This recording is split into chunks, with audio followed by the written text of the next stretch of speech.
National Herald घोटाले को लेकर कांग्रेस नेता राहुल गांधी और सोनिया गांधी के खिलाफ ईडी द्वारा चार्जशीट दाखिल किए जाने के बाद भाजपा सांसद गजेंद्र सिंह पटेल और विधायक बालकृष्ण पाटीदार ने पार्टी कार्यकर्ताओं के साथ उनका पुतला दहन किया। इस मौके पर मीडिया से बात करते हुए सांसद गजेंद्र सिंह पटेल ने कहा कि ईडी की चार्जशीट ने साफ तौर पर कांग्रेस के भ्रष्टाचारपूर्ण चरित्र को उजागर किया है। ये साफ हो गया है कि कांग्रेस के नेता सोनिया गांधी और राहुल गांधी किस प्रकार से अनैतिक और भ्रष्ट गतिविधियों में शामिल हो रहे हैं।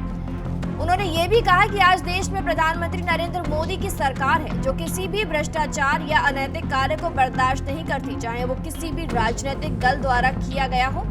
ईडी ने जो चार्जशीट दाखिल की है उसमें सच्चाई सामने आई है और अब भाजपा कार्यकर्ता इस भ्रष्टाचार के खिलाफ आवाज उठाते रहेंगे। पटेल ने कहा कि पुतला दहन का उद्देश्य जनता को ये स्पष्ट संदेश देना है कि कांग्रेस ने लंबे समय तक देश को भ्रष्टाचार की राह पर चलाया, लेकिन अब ऐसी गतिविधियों को उजागर किया जाता है। उन्होंने ईडी की टीम को इस काम के लिए धन्यवाद भी दिया। सुनिए क्या कुछ कहा सांसद गजेंद्र सिंह पटेल ने। निश्चित तौर पर कांग्रेस का जो चरित्र है वो चरित्र ईडी की चार्जशीट में ये दर्शाया गया है कि कांग्रेस किस प्रकार से भ्रष्टाचारी करती है। और निश्चित तौर पर कांग्रेस के वरिष्ठ नेता सोनिया गांधी और राहुल गांधी जिनके खिलाफ ईडी ने चार्जशीट दाखिल करी है, इस प्रकार से भ्रष्टाचार को उजागर करने का काम ईडी ने किया है। निश्चित तौर पर इस देश में नरेंद्र मोदी जी की सरकार है। कोई भी राजनीतिक दल हो, अगर उसने कोई गड़बड़ की हो, कोई भ्रष्टाचार किया हो, कोई अनैतिक काम किया हो, तो ये सरकार उसके खिलाफ काम करती है। और निश्चित तौर पर भारतीय जनता पार्टी की सरकार है और इसलिए ईडी ने जो चार्जशीट दाखिल की उसमें भ्रष्टाचार को उजागर करने का क्रम किया है। इसलिए आज हमने उसका पुतला दहन किया है।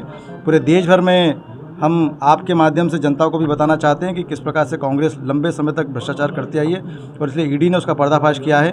मैं ईडी की टीम को धन्यवाद भी देता हूं और जिस प्रकार से कांग्रेस ने भ्रष्टाचार किया उसके खिलाफ चार्जशीट दाखिल हुई है, ये बधाई के पात्र भी है। कल कांग्रेस ने भी बीजेपी के खिलाफ जिस तरह से ईडी और इनकी जांच को लेकर विरोध दर्ज करा था, कांग्रेस के पास कोई मुद्दा नहीं है, कांग्रेस के पास कोई विचार नहीं है।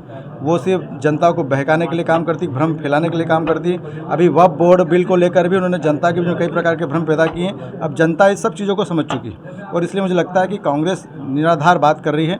कांग्रेस का पर्दाफाश हो गया है और ईडी ने जिस प्रकार से जांच करके चार्जशीट दाखिल करी है, ये कांग्रेस के अंदर के मन का पर्दाफाश करने में ईडी ने पहल की। मध्य प्रदेश के खरगोन से ओम प्रकाश रामड़ेकर की रिपोर्ट।